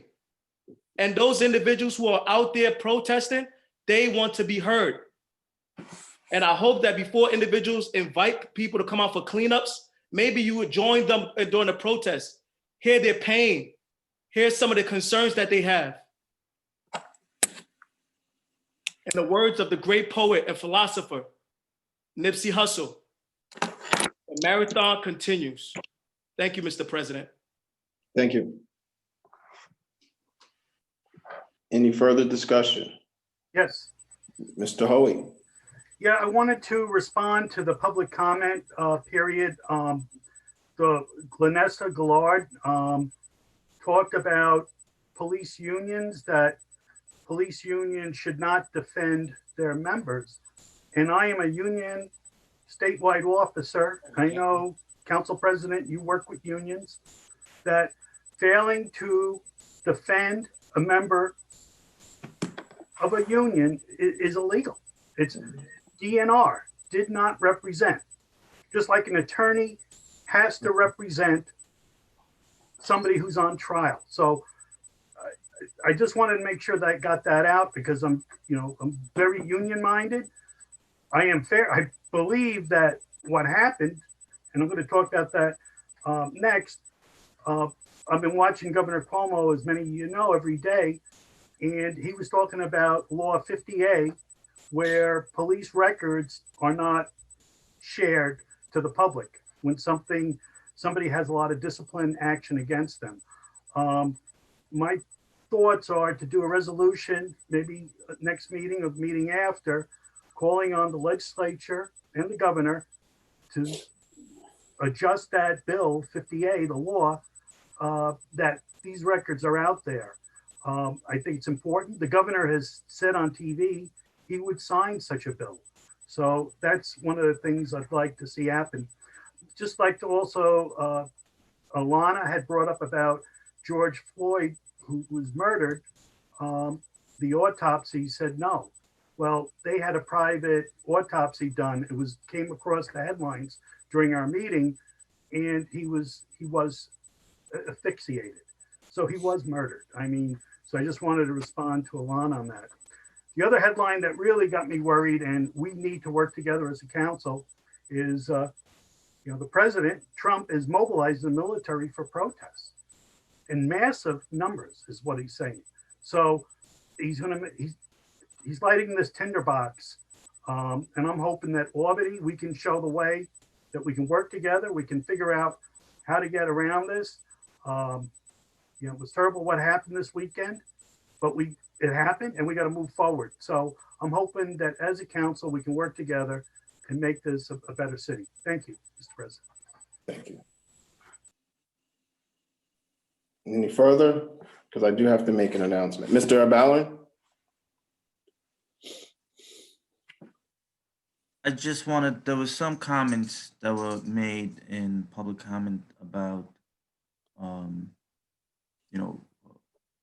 eliminating the protests.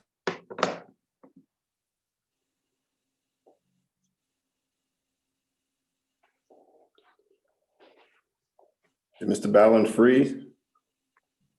I think he's frozen. Yep, I think Mr. Ballard is frozen. Let's see if he comes back.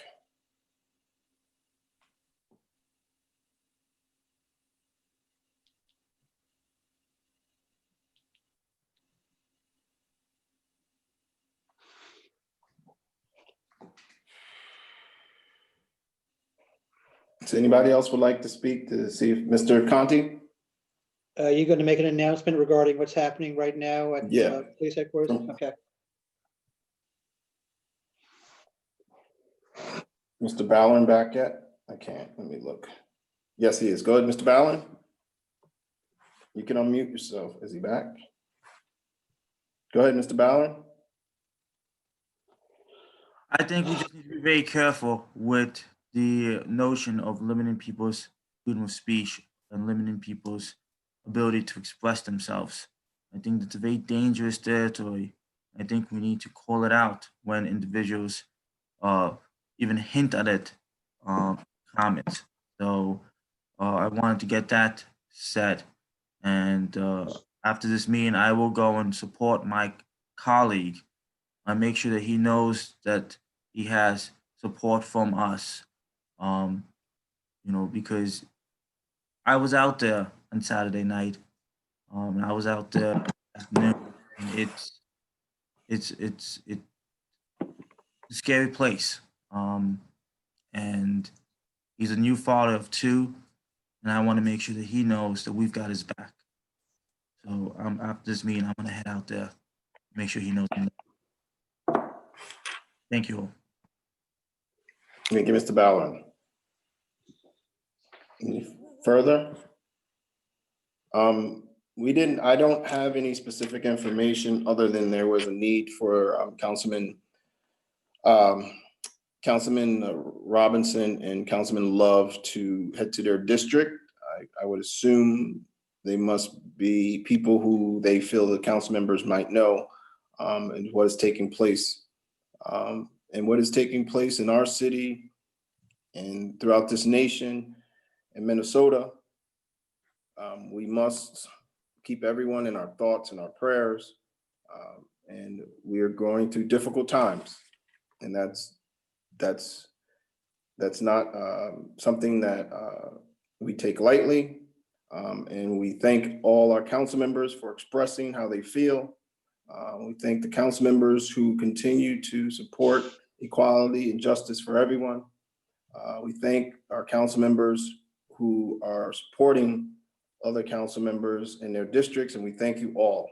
Our city is a place that, like many cities, are going through changes, and we hope positive changes, and we will stand shoulder to shoulder. I'm pretty sure this council, I know this council will stand shoulder to shoulder for equality and justice. So we, as a city, we ask that all those who choose to express themselves do so in an orderly and safe manner, because no matter what, we want everyone to be safe.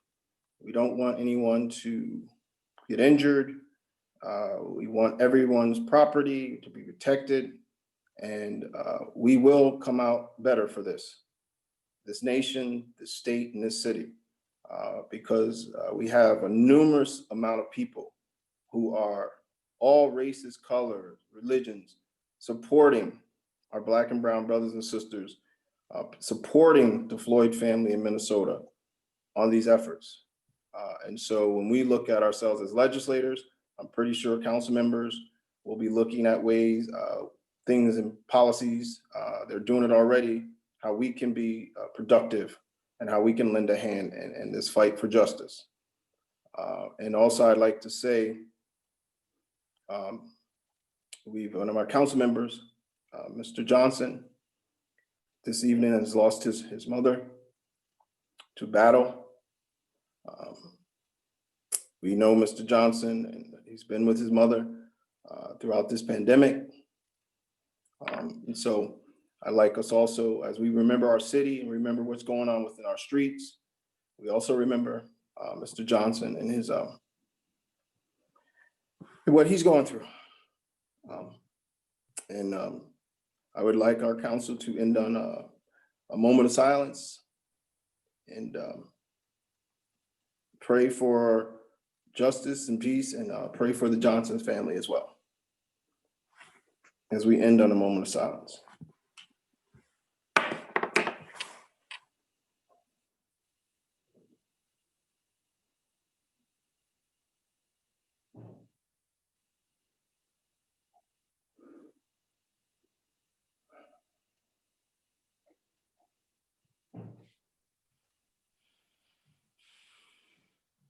Mr. Kimbrough. Yes, sir. Motion to adjourn in silence. Thank you.